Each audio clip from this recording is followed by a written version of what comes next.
But first, BrewKettle. BrewKettle. We've got the warm winter. It is the Christmas ale packed with the spices of the holidays: cinnamon, ginger, orange, and lemon peel, and a sleigh load of honey.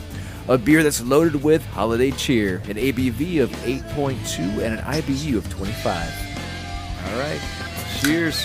Cheers. Ooh, cheers. I confess to having this before, and I love it. It does have, as I'm pouring it, it has a very nice amber color. It's not your typical Christmas ale. Like, I feel like Christmas ale typically, you might know what to expect and you don't know what to expect. Yeah, I love the can, too. Look at that. I love the can. I apologize for that drippage. It's, has a nice, gentle nose to it. I smell the ginger. That ginger honey combination. Oh, That's what really gets you. oh, that's nice. Yeah.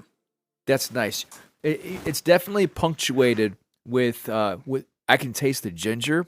I can taste the honey.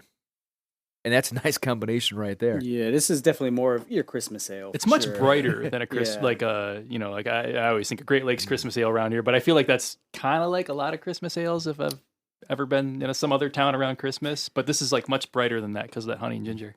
And on the second taste through, I'm catching more of the cinnamon and the lemon peel. Yeah. Mm.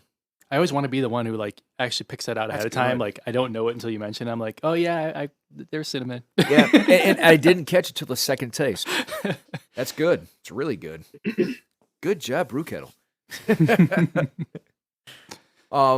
To go back to your point, what I found really fascinating, because let's take C.S. Lewis, like you were mentioning earlier. Yep. C.S. Lewis actually punctuates it pretty hard. But if you go into J.R.R. Tolkien, I think his is on a whole other level, because he punctuates his philosophy without even talking about it. It's so full of symbolism, and it's not even overt. I mean, it's punctuated beautifully, but in everything, from the architecture to the way that they say things, to the way the events happen. Even Tolkien himself said that the theology is in the symbolism of the story and the way it's told. Absolutely. I agree with you totally. I always thought Tolkien is a better storyteller than Lewis. I love Lewis. In fact, but Lewis has the magic of making theology interesting like nobody else has. Oh, I agree. So I've always considered Tolkien a better incarnate. I call it incarnation. In other words, he incarnates his theology into the storytelling, superior to Lewis. He's a better storyteller, but Lewis was a better theologian, and he was better at transferring those abstract concepts when he did. Yet I also had the same experience Lewis had, because Lewis the first half of his academic life was the abstract theology, and then he had this transforming moment when he sort of had this experience of realizing the limits of rationality and reason, and he started to focus more on fiction and the narrative, and that's when he wrote the Chronicles and such. And I had that experience in my own life too, so I understand that notion, but he wasn't as good of a storyteller, bottom line. So I agree with you on that one. Yeah, You know what? I gotta put in a good word for you Catholics. It doesn't surprise me that Catholics are better storytellers in some time periods and in some ways than Protestants can be. Now, I'm not saying that you beat us all the time, but you often do. And You're here. I think a classic example is Mel Gibson's Passion of the Christ. Yes. No Protestant would have made that movie, because they don't tend to understand the notion of incarnational theology like a good Catholic does, and well, not incarnational theology. I mean, of course, Protestants understand the theology, but they don't understand the imagery of it, the power of the imagery, because you guys have icons and all that kind of stuff, and you have much more tangible, experiential oriented religion, which of course there are Protestant critiques of that I wouldn't deny. And but as a Protestant, I see the weaknesses, but I can also objectively say, yeah, but you guys have something that the Protestants lacked, which was that appreciation of imagery. And there's much of a reject. The Protestant history has unfortunately tends to reject imagery and imagination because it's fearful of it. Yeah. Now, I don't think that's as true now. I think that a lot of us Protestants have come up and started to realize that. So we're behind you by a couple hundred years, but yeah, that's so. I argued that about Passion of the Christ. That in fact, Protestant pastors were the ones who were like. I always bring up this example, but it just embodies my big complaint about the weakness of the evangelical world and the Protestant world, and that is they'd watch they were giving advice to Gibson because he was asking for it about the movie Passion of the Christ, and they would say, "Oh, it was great at the end, but can you put up John 3:16 at the end so that it clarifies it for everybody?" As if the gospel wasn't incarnate in the story, Right. So there's this, but there's the Protestant need to have verbalization and abstraction. We've got to say it in words, or they're not going to communicate the truth of it. Oh. Now, there is power in words, obviously, and Protestants have a great history of preaching, that I think can outshine a lot of Roman Catholics. But the weakness was that they rejected imagery altogether. They threw the baby out with the bathwater, at least in the Reformation, and then it had impact on the rest of the history. And only now are we finally extricating ourselves from that and embracing the imagination in our faith that you Roman Catholic brothers never lost. Well, the cool thing is they're saying I was reading a Pew research journal, and they were going through and chronicling how slowly over time Protestants and Roman Catholics are slowly coming at an apex right now, where there's more and more that's common, and less that's not common. So, yeah, which is beautiful. Yeah. Absolutely. Yeah, that's why we do things like this We're not killing podcast. each other. That's true. That's right. Yeah, that's a good start, right? That's a great advancement, huh? Yeah, we're in the same room. We're not killing each other. There's so many other groups we could be more angry with than each other.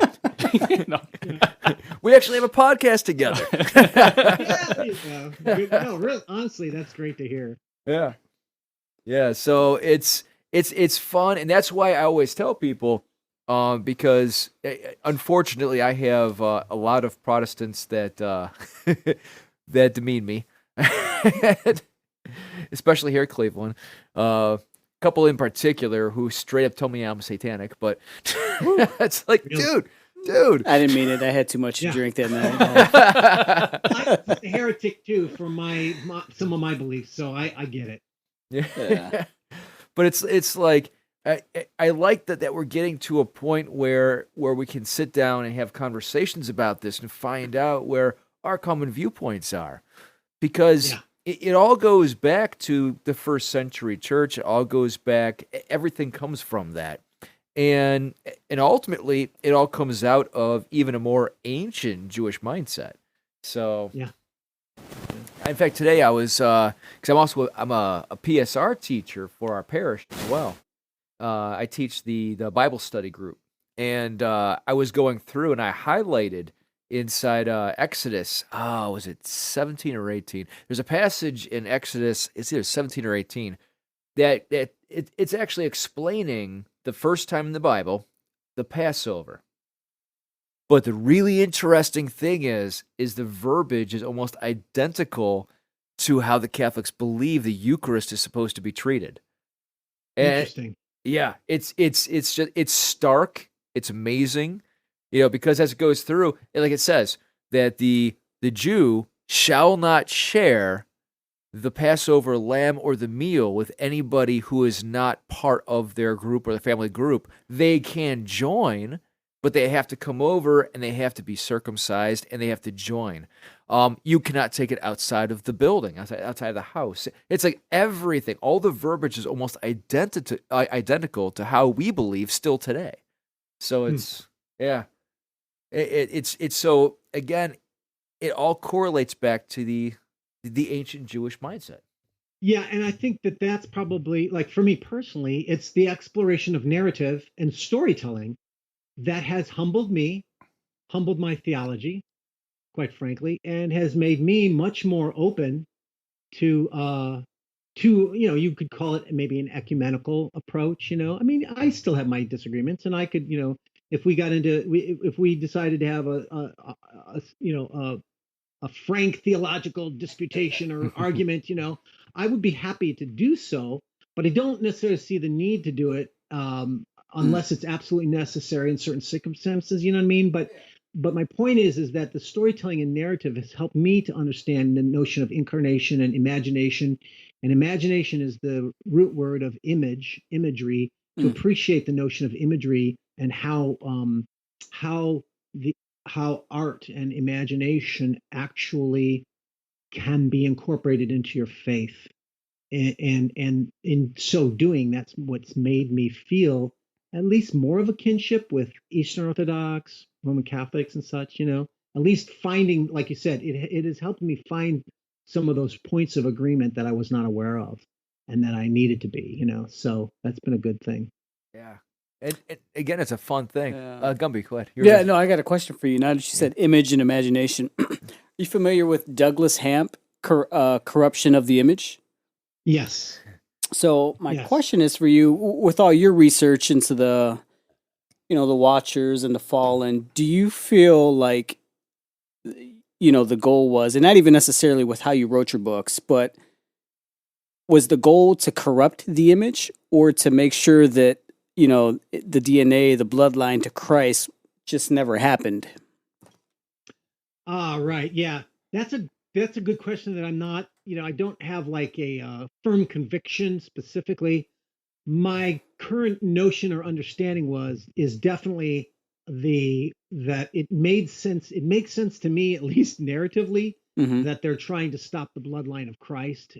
They're trying to corrupt the bloodline to stop the Christ from being able to come. Yeah, because that makes narrative sense to me. Well, then that's why they're the enemy, and that's why. And it would make sense they're trying to stop Messiah from being born, because Messiah was the one that would bring about the defeat of the serpent. So why wouldn't he try to not allow to corrupt them so thoroughly that a Messiah could not be born because of that? That makes sense to me narratively. And I do hold to that. In terms of corrupting the image itself of mankind, I'm not, to be honest, I read that book years ago and I've read so much stuff on it. I don't remember what's unique specifics he has, but if you can clarify my memory for me, so is he saying that the idea of mating human and angels was to corrupt human image too? It's been a while. Yeah, it's been a while since I read that book too. But that seems like that was the implication that I got. Yeah, and it makes sense theologically. Practically, how could they? I don't know how they do that of all humanity, but theologically, yes. And here's why, though. I think a lot of Genesis 1 to 11, I think a lot of that was written or at least majorly edited much later in history. And in other words, after Babylon, after when they were in exile in Babylon, I believe Moses wrote much of the first 5 books, but what the final form takes is a lot of scholarship. Even conservative scholarship is willing to admit that there's a lot of editing that took place and such. And so I think there's a lot of post-Babylonian influence on Genesis. And I'm saying that because a lot of it's written post Canaan. And I think I see a theological stress in Genesis 1 up to 6 on the notion of separation. And separation is the essence of Israel in Canaan, right? God gives the law to separate Israel, right? Don't do this, don't do that, because don't be like the Canaanites. Why? Because I want to separate you. I want to separate you. Holiness is not this, I am righteous and good and you're not. No, it's like I need to be different because God wants me to be his inheritance, not the inheritance of the Gentiles, right? So holiness or separation unto Yahweh is a major element of, I think, the Pentateuch. And therefore, when you read, I think one of the purposes of Genesis, the theological purposes of Genesis 1 through 3, and even up to 11, is to stress holiness. So when God creates, what does he do? He separates the land from the sea, the earth from the sky. He separates male from female. So separation, holiness, is a major theological emphasis. Yeah. And so therefore, the story of the sons of God coming and mating with women is a violation of the Right. separation of the heavenly earthly divide. Right. So that's what I believe is the theological story. I think that's what the theological intent of what the scripture is saying. That's how could they have literally corrupted humanity to such a degree? I don't know, but I mean, it makes theological sense that they're violating holiness and separation, and that makes a lot of sense within the paradigm of Israel with the law. Yeah. Okay. I do want to differentiate from his idea because he also goes off on a futuristic tangent of how that leads to the alien seed and all of that as well. Douglas Hamp? Yeah. Really? Yeah. The alien agenda. Oh, wow. And I don't. Yeah, that's true. That's true. I didn't know I don't that. believe in any of that. No, I don't either. Which I get. I'm gonna plug your Apocalypse series. In fact, I have to say this today in our parish during coffee hour. I actually plugged your Apocalypse series, so because they're so well written and they take such beautiful parts of history and you paint a beautiful narrative, not just of the prophecies themselves in context, but you put a nice cultural overtone of what's happening during the time period. So yeah, and I find that prophecy, the last days prophecy, and what you're pointing to is, my view is that a lot of what many Christians believe are last days of the earth in our near future. I believe theologically the last days were not the last days of earth in our future. It was the last days of the old covenant. So it was that concept that they're dealing with very differently. But in the world of Bible prophecy in the end times, people hold their views so extremely that they just get a whiff of how different you are, and you're automatically a heretic, or at least you're automatically, I don't believe that, you're anti-Semite or something like that, but I find that, but telling my story and stressing, look, the story I'm telling in Chronicles of the Apocalypse is the origin story of the book of Revelation. And it is, historically speaking. I'm trying to tell that origin story because John was on Patmos in the first century, probably around the 60s, there's whatever. And Nero was persecuting Christians and all that. So that's how I go about it. Now, I just so happen that I think John's revelation was about their time period, not our future. Yeah. But it was relevant to his near future that occurred by AD 70. Now, that's so shocking to so many Christians that it's instantly heresy. Yep. But the truth is that if I just say, well, look, this, it's an origin story of the book of Revelation. No one's really done that before. So read it for that, and you don't have to agree with all the theology. And so I have found people contacting me that don't agree with the theology, but they're drawn in by the story.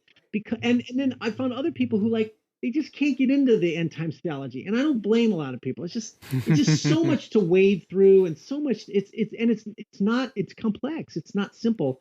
Theologians will admit to you it's not simple. And so who wants to put all that time and energy? I don't blame you for not wanting to. But if you love a good story, you read my Chronicles of the Apocalypse, you'll be able to ingest a full paradigm of eschatology about Revelation and all that. But you'll be entertained doing it, and you'll get it in a way that I think the abstract theology sometimes can't capture. And I do like this. Again, you put it in a very good historical setting, and the characters themselves. I love the way you embrace each one of their vocations, because not only do you put them in a historical context, but you vividly paint each one of their vocations. Amen. Because I truly value, that scripture talks about. Now, this is the reformed part of me where it's like, whatever you do, do all to the glory of God. And the every little thing that you do, if you're a plumber, if you're cleaning, washing the dishes, you can do that to the glory of God. But we tend to have the secular sacred dichotomy, Francis Schaeffer used to call that, where we think, well, these things in life are secular: washing the dishes, doing my job, making money. But the sacred things are reading the Bible, going to church, and that worshiping God. But really, the Bible, or I think the best paradigm is understanding, no, all of life is an expression of worship to God, even washing the dishes and doing your job. And each person has to discover differently what that means to them. But Yeah.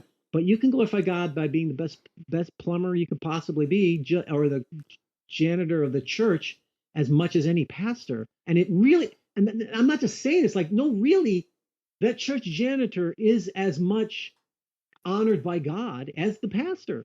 Sure. Because he's serving him in that capacity, and understanding that is what helped me to approach my writing in such a way that I really want to value every character. You want, even the characters who are bad guys or villains, you want to value them in their humanity and who they are and what they do, And if I'm addressing what you are talking about, at least I think I am, that's kind of how I'm seeing that. And something that is connected to that is this notion of the villains, and how, I don't. I've learned a lot through storytelling, and one of the things I've learned about life through storytelling is to have a more I don't know how to put it, maybe a more empathetic understanding of those with whom I disagree, or the villains in my life. Right. And so when you hear, and of course now we have big problems with disagreements are so polarized and so extreme that there's just so much problems going on. But when you have to tell a story, if you're going to tell a good story with a good villain, you've got to write that character from a sympathetic viewpoint, or they're not going to be realistic. It's going to be unbelievable. It's like, I don't, it's not like that. Or, there's no villain in history. There's no evil person in history who, with a few exceptions, I'm sure, who didn't think they were doing good. Yep. So their evil was twisted in their mind, but it was twisted to justify being good. Whether it's genocide is good because I'm cleansing the human race of its bad components. Yeah. Now, obviously, to us, that's evil. But within the logic of the system of that person, if you understand them, you realize that, no, he's justifying it. And by understanding that nature of our enemy is how we understand how to truly fight evil. Because if you don't understand your enemy, you won't defeat him. And you'll be defeated by the very thing. You'll become the thing you seek to defeat. And so one of my common themes throughout all my stories, it's in Jezebel, it's in the Chronicles of the Apocalypse, is the struggle of what is justice and what is righteous violence. Because I believe that there is such a thing. I'm not a pacifist. I believe that there is righteous violence. Not all violence is justified, but there is, such as obviously self-defense, right? So if someone's trying to kill you and your family, you can kill them. But obviously it goes to be more complex than that. That's an easy thing. But what about if you're the army commander of Israel, but your king is becoming wicked and worshiping Baal? Then what do you do? Because and you've got examples like David, who said, I'm not going to touch Saul. And because even though Saul's evil, he's God's anointed. What does that mean? Most people would never even care about thinking that through. But there's also countervailing morals. So my point is that to truly understand your enemies or the people you disagree with, you have to be able to understand the world through their eyes. And when you seek to do that, I have to do it as a storyteller, or my stories won't be interesting. My villains won't be interesting. And I find in every villain I write, there's a piece or an element of who I am. And I basically look into my soul, and I'm honest with my own flaws and evil nature. And by the grace of God, he works on me, but I can find those kernels of evil that's in all of us. And then I pull that out and I exaggerate it, or whatever. I focus on it. And that's how I make my characters of villains. But that's also how it helps me to become more understanding of those who I consider to be my enemies. Oh, that's great. So pray for your enemies. So he meant that, right? Yeah. It's funny. I fail all the time, by the way. Yeah, no. I mean, but I'm working on it. Yeah, it's funny you say that because my daughter, she was doing a book report. Well, actually, it was for history, and she said, "I don't know how to write this." And my advice to her, I said, "Listen, all you have to remember is that the villain is the hero of his own story." Amen. Yeah. Exactly.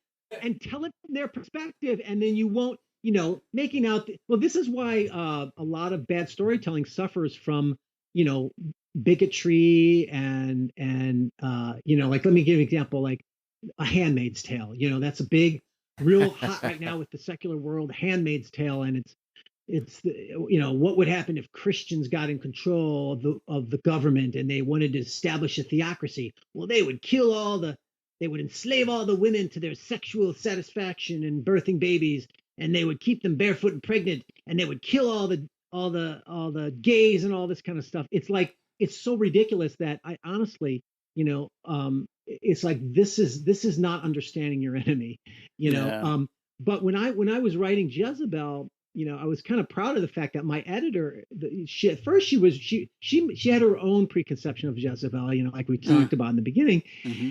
And at first she reacted like, you're making her look too good. Like, and I'm like, that's good. I'm glad because yes, I wanted to tell that her story, through her eyes. And of course, as time goes on and characters develop, her character arc becomes more evil and more outwardly evil. But it begins from this. It begins from this pression. Jezebel does not come into Israel thinking, I hate Yahweh and I want to kill Israelites and bring Baal worship to. No, what I depict her as, and I think this is actually historically accurate. Israel is a rural agricultural culture, right? And they're basically early Iron Age, right? So, and they're a warrior culture. So they're not as advanced or sophisticated as Tyre. Tyre is like a cosmopolitan city that's trading with all the world. They're wealthy. It's like, LA or New York, and of course they've got, more beautiful buildings and all this stuff, but they're also more cultured, more sophisticated. Of course, from another perspective, you could argue, as we'd argue now about New York and Los Angeles, there's also brought in a lot of corruption and idolatry. But the point is that Jezebel sees Israel as, these poor, pathetic monotheists. They don't realize the glory of Baal, the riches and wealth. Look at how they're impoverished.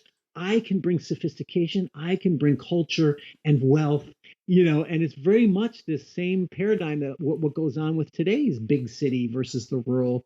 That's one of my themes in the book, is through my whole series, is rural versus city and this mentality. And so she comes in thinking, I want to make Israel better, more sophisticated, because when you worship more gods, you have more access to more powers and such like that, So and I take it from her perspective, and I accept it as true when I'm writing her view, and that's it. Like I said, it's actually when you're writing villains, if you're doing it well, you learn a lot about life from it. You really do. It's a big fresh air in just thinking of a lot of Christian storytelling. I'm thinking mostly of like a lot of Christian movies. Sometimes like we understand it as Christians when we have a villain who has like simple animus against Christianity or animus against God, and it totally falls flat with the general audience. They're like, why are they going against you again? Like just out of spite? And I think of a number of movies that have done that. And it's really refreshing to see you diving into that. And I think that just it brings a lot of value to it. Makes people who might not take value in it might dismiss it because it does have Christian implications. Take a second look. Yeah. This is kind of a stupid example, but I'm thinking back to the paragon of high media, the Gilmore Girls. I don't know if anybody's ever watched that, but my wife is obsessed about it, and so I've always sat along with her, watched it, and it's got the three generations. It's got the younger one, it's got the mom, and it's got the grandma. And when we watched it in our early 20s, we took the perspective of the girl in high school. And then when we watched it like 10 years later, all of a sudden we were thinking like the mom. And then we're just wondering if in like 15 or 20 years, if we're going to be thinking about the grandma, who, if anybody, is actually most likely casted as the villain in the story. And the ability to do that, like, it's just like, you know, not only would you catch more people on the first time through who might dismiss the art, but you might catch the same people 3 times through who think about those people in 3 different ways. Absolutely. And what you're defining is the difference between good art versus propaganda. Mm-hmm. Propaganda is a singular viewpoint. So like Handmaid's Tale is propaganda. It only sees Christians as, well, they're just evil people who want to control and hurt people. It's like, no, nobody is like that. There's a reason why they do it, and you've got to understand them. And so if you just portray them, they're just doing it because they're bigots. Well, then that's bigotry itself, right? That's the essence of bigotry. But what you're describing is, and by the way, that is the definition of good art and good storytelling, is that you look, every story is going to have a point of view. You can't escape that. Right. It's inescapable. There's no such thing as, oh, it's just objective and I take no stance. No, that's not true. But if you're portraying all sides as fair as possible, and the goal is seek to portray the best of all sides. So like even in my enemy's view, I'm not going to make a cardboard caricature who makes the worst arguments or whatever. You know, I'm going to try to have them the best of their arguments, the best of what they can be in their viewpoint, you know, and that's going to be the stuff that is resonates and lasts for a long time. If I can toot my own horn on this one, I'm also a screenwriter. And my first movie that I made years and years ago, it's still great though, and it's now on Amazon for free, Amazon Prime. I recommend you watch it, called To End All Wars, starring Kiefer Sutherland.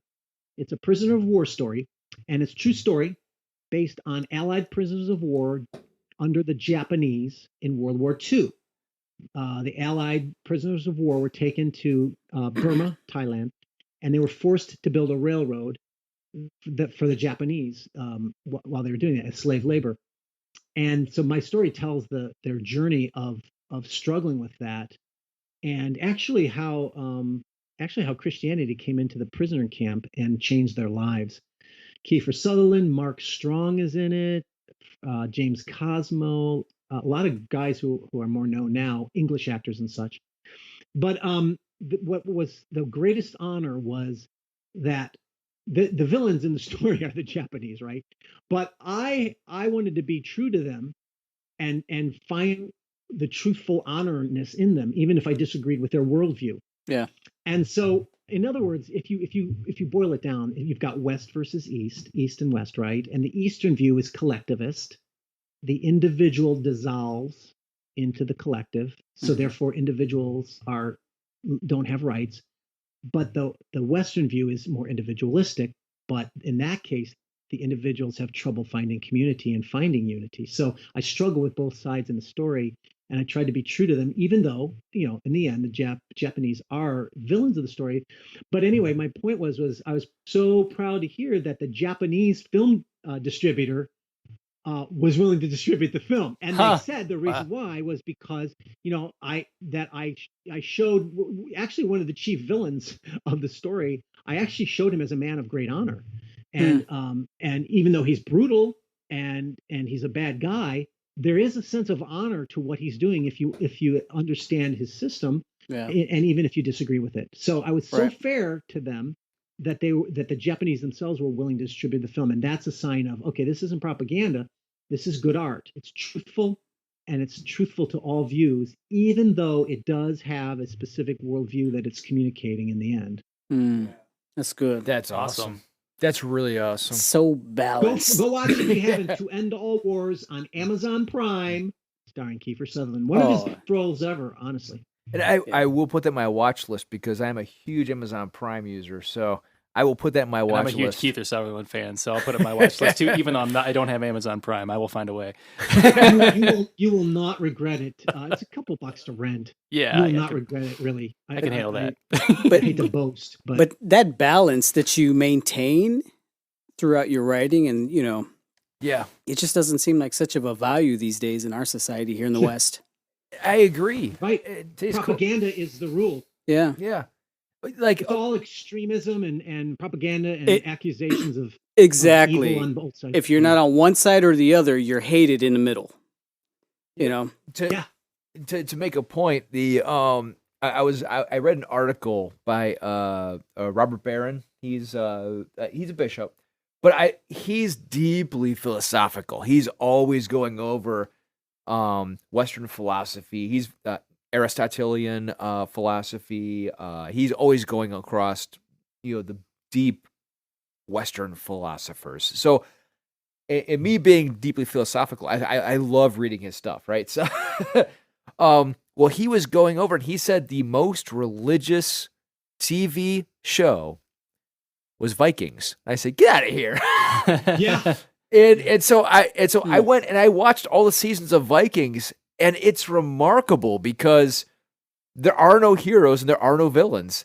It's just everything is painted plainly, and everybody is a hero and everybody's a villain. Yeah, and in a sense that does support original sin, that notion, and there's a fairness to it. Now, I also watched the series, but when what's the guy, Rathgar? What's his name? Ragnar. Ragnar. Yeah. What's the full name? Ragnar. Yeah. It's a Ragnar. Something Brook. Yes. I forgot. I loved him as a character. Yeah. But when he died, the whole storyline just sort of degenerated into nihilism when he died, and I stopped watching it. But if anyone can give me a reason, I'd start up again to finish the other seasons. But I just thought, like, if this is just going to be more of this, because that's the other problem is a lot of these series, they start out really interesting and they wrestle with issues, but then over time they just sort of degenerate into nihilism, and I just it's just discouraging, but because I love series and I loved Vikings and stuff. And like you said, that Christian monk character was a great contrast, but then ultimately he was a failure, but but here, I actually liked the new monk that came in. Well, not monk, but bishop. I actually liked him when he came in because, right from the beginning, he's introduced, he's conducting a funeral, and then the very next thing is he's sleeping with one of the ladies who was at the funeral. Yeah, but that's real. That can happen. But the thing is that he is so deeply aggrieved by his own actions. The very next thing you do, or you see him doing, is dragging himself through thorns, asking for forgiveness. He's so human. Huh. He's so human that it's like, there were definitely good moments there. Yeah. And even like moments when Ragnar you could see he was listening, and of course, if you know the end of the story, he can't end up there, but you would really see moments of him listening to the monk and drawing from it what he would have to say and actually somewhat changing, So I agree that there was a very much of a I'd be watching and I'm like, which side is it on? I don't know. I'm not sure. And in some ways, I think that does make a good story, and it because it's not about necessarily giving final answers. It's stories are meant to make you think through things and talk about them more, and there might be underlying answers, but you don't have to give answers to everything. And what you're pointing to is the ambiguity of reality, and that's something as an evangelical I've had to also learn and realize that godly characters, and again, all my Bible stories, all my heroes, whether it's Joshua or Jehu or what have you, the guys, Elijah, guys that you would think, these are like mighty heroes, and a lot of evangelicals tend to think of them as holy and perfect. It's like, no, they're human and they have sins. And so all of my heroes, whether it's Joshua, who has a tendency to become too violent, he has a violent temper that actually gets the better of him and almost ruins him. That doesn't mean that the violence he was supposed to visit upon the godless Canaanites was wrong. It's that he had to understand the difference between the righteous violence that Yahweh commanded him and him taking over control of that as if he's God himself to choose, right? That kind of thing. So I agree with you. And I sometimes wondered if Christians might be offended at it, but so far, no, they get it. They realize, no, yeah, they're human.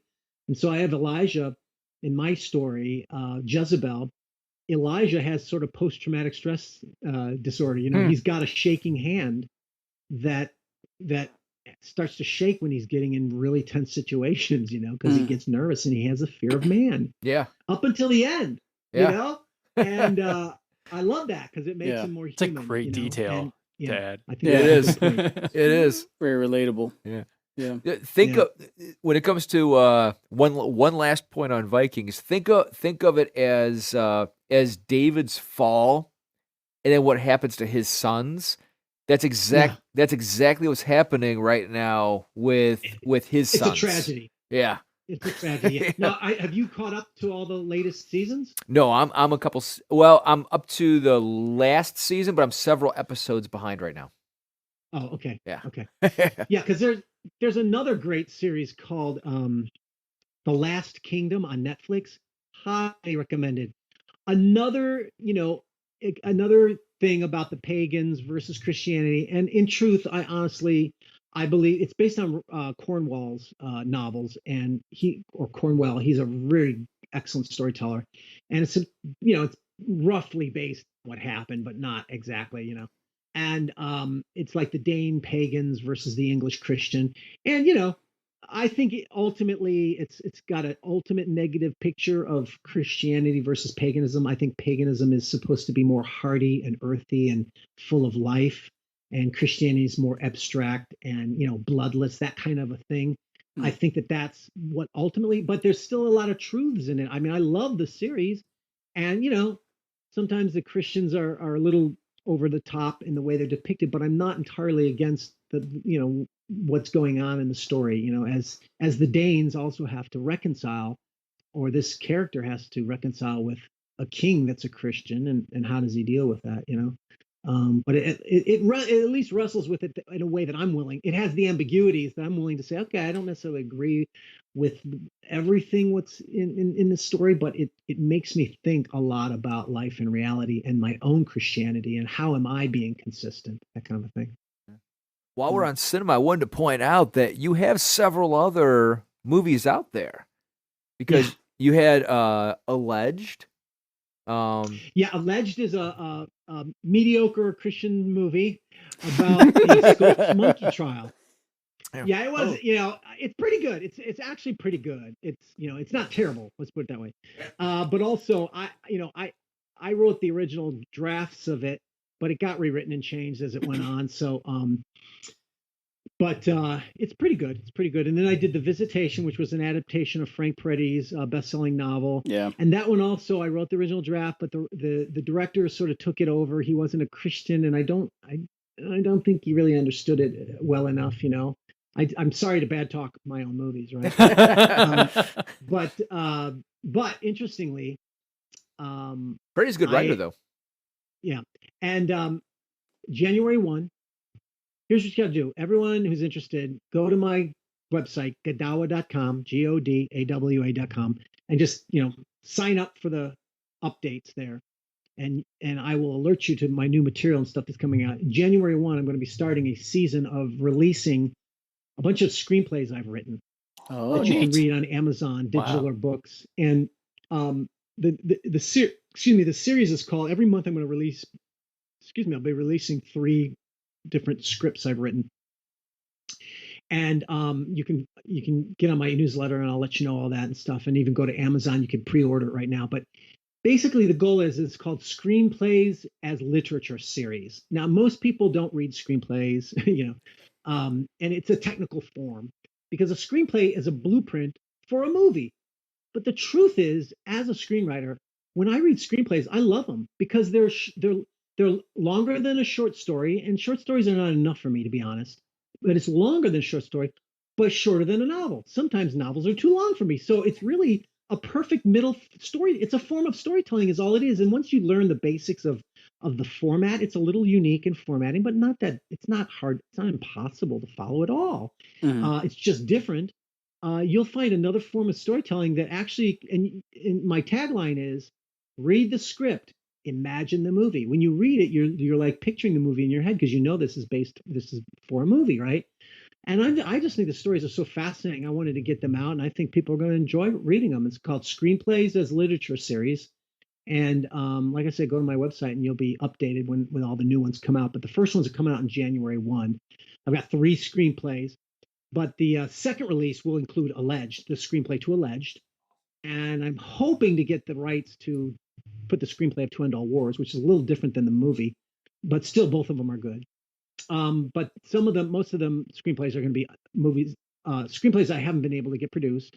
They're not. It's not unusual. It doesn't mean they're bad. It's every screenwriter has a dozen screenplays that it's making a movie is impossible basically in Hollywood. Yeah. So Yeah. you keep writing, and you're lucky if 1 out of 10 gets made anyway. So, Right. but I decided, they're sitting on the shelf and they're great stories. I would read through them. Like, I enjoy this. So, I think it's going to be an exciting new way of storytelling that people will love.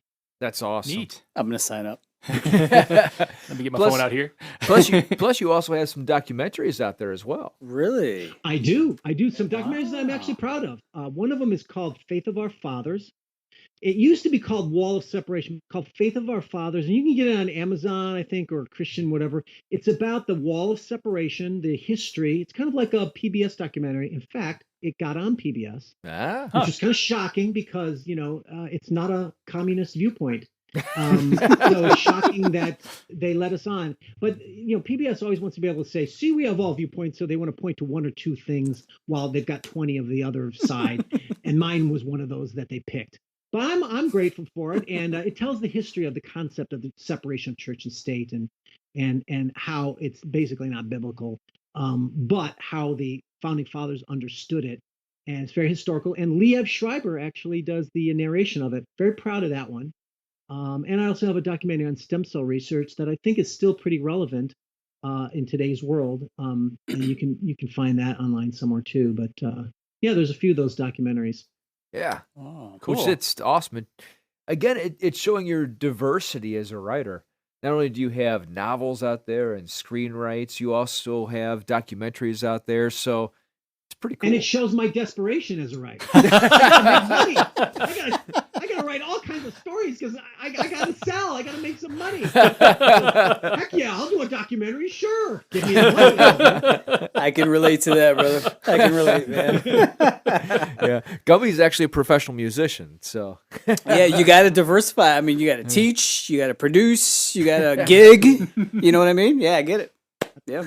Non-artists just don't understand it. They just don't get it. Yeah. Like, it's so funny too, and I even hear Christians who will email me or something, or Facebook me, when I'm pitching someone selling my books, and of course my books are Bible stories, right? And so they're like, "Oh, so you're making money off the Bible, are you?" How dare you? I laugh. They don't realize how foolish they look. It's like, so you really think that God wants you to work and not make money, and so you can't eat? I mean, what kind of fool are you? And I usually don't address them because they're so ignorant. I don't know what can I say that, but sometimes I'll just quote the Bible verse. Paul says, "Don't muzzle the ox while he's threshing the wheat." Right. And that was the justification for paying good teachers and preachers, And it's just like, come on, people, okay, you want the word of God to tell you? Okay, then here's the word of God telling you that you should pay for my teachings and good storytelling. But it's sort of funny because anyone who thinks you're an artist and you're talking about money, well, yeah, you don't know what it's like. But the reality is you need both, It's not like we're whores, or sometimes we feel like it, right? But it's not like we're just writing for the money. But the truth is, the greatest writers in history struggled. Like Dickens, he was struggling to. He would write anything in order to make some money, And so it's like, so what? Michelangelo, he had to only create the works of art that his patrons would pay him for. He could never do what he wanted to do. Yeah. So he was always looking for more money and how to make more money. It's life as an artist. And but I think it's one of the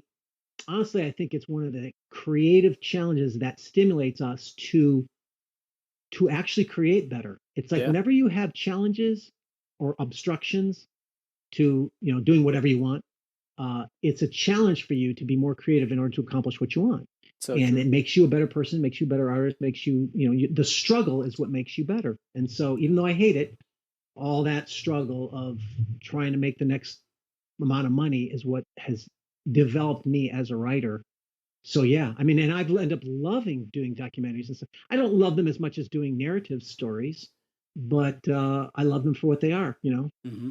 Well, it says something too when you can write something or produce something that, is something that is actually representative of what you believe is important, and not just like, there's a lot of, hey, why don't we have a band that sounds like, Yeah, yeah. In Sync, but it's Christian, or a movie that's like that Valentine's Day movie, but it's Christian. But the challenge seems to be finding your story and making it in a way that people would actually pay for it, which is a much like finer thread the needle, I think. Well, I mean, the Bible itself, if you take the King James Bible, people are always like, well, and they go on to explain how everything Christian should be free, right?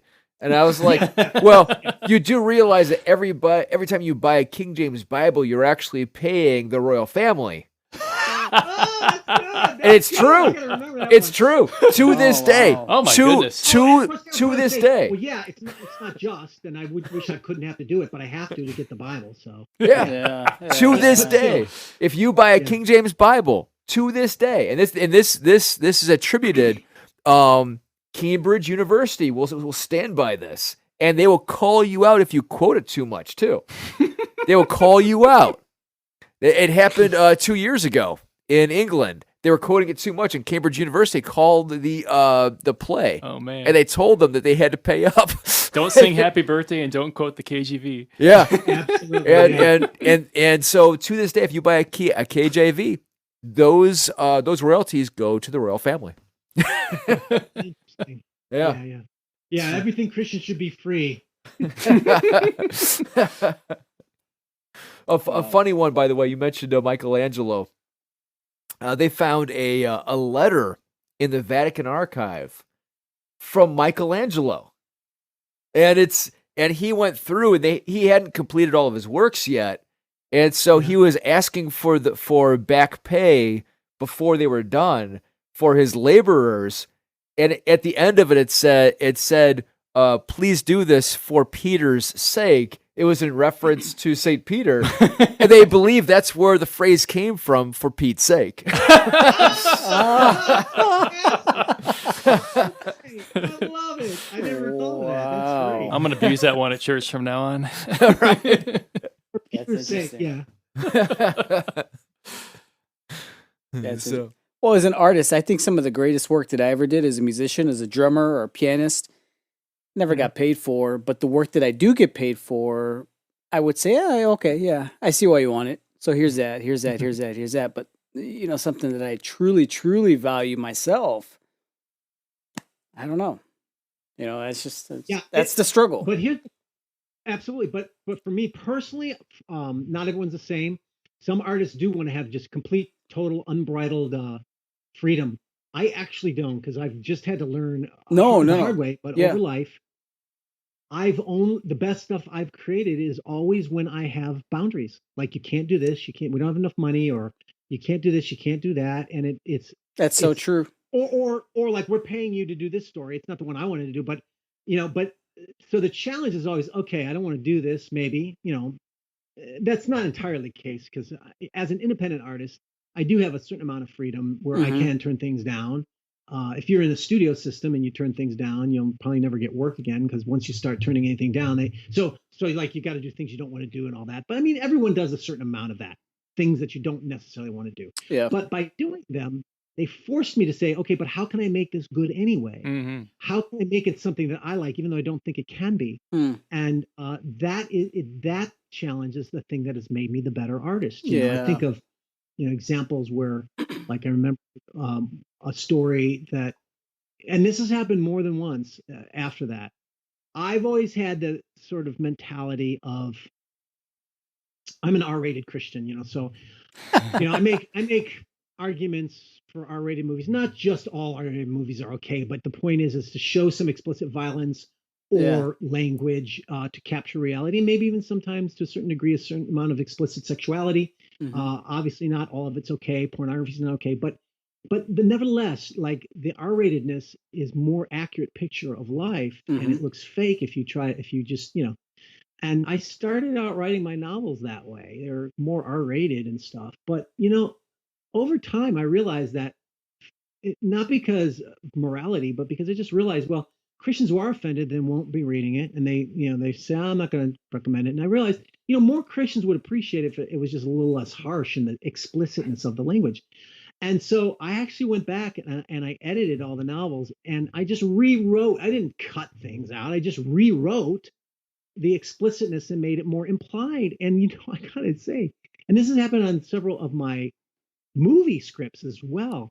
It's like I had this harsh language. It's like, oh, we got to make it PG-13. So it's like, okay, so I went back, and I'm like, that boundary condition, that boundary forced me to I came up with a more creative idea because of it. Wow. That was a better story. And that I'd say more than half the cases in my Chronicles series was that too. I by becoming more veiled, so to speak, or more implied, it actually is more creative and interesting.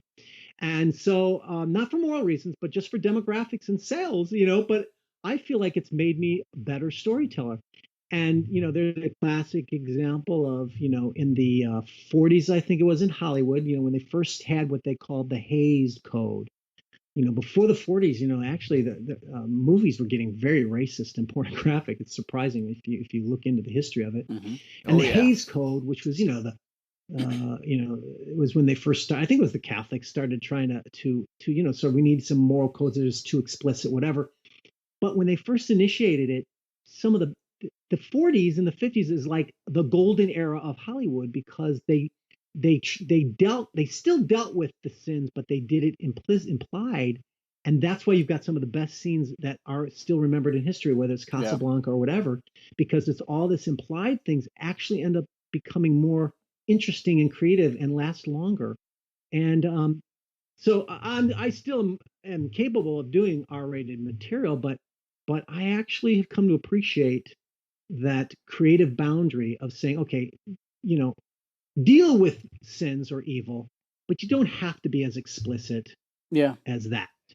Yeah. And so doing, or there are some movies that I did that couple movies that I didn't really want to do, but I did. And, well, Jezebel, believe it or not, was originally if you see the book cover, it says to be a major motion picture. Originally, I was hired to write a screenplay about Elijah. This was years ago. And honestly, I really didn't want to do it because, for various reasons, let's just put it that way. I don't want to talk about that, but I didn't want to do it. I wasn't all that interested. I didn't think it would be successful anyway, for various reasons. But, I needed the money at the time.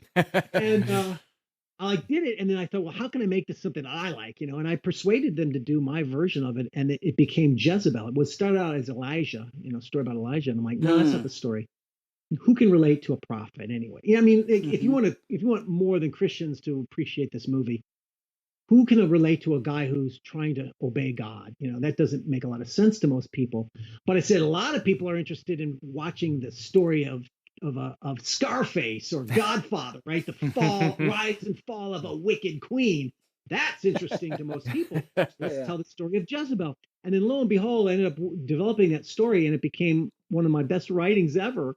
And I was just so blessed that this last year, a year ago, I got the rights to get the novel rights to it. And that's why I wrote the novel, Jezebel. I almost didn't have them. And I'm so grateful that I've got them, because it ends up being one of my most exciting. It's one of my favorite books that I've written. Oh, all right. Cool. Wow. So you're saying that you had to do it more like Once Upon a Deadpool, less Deadpool.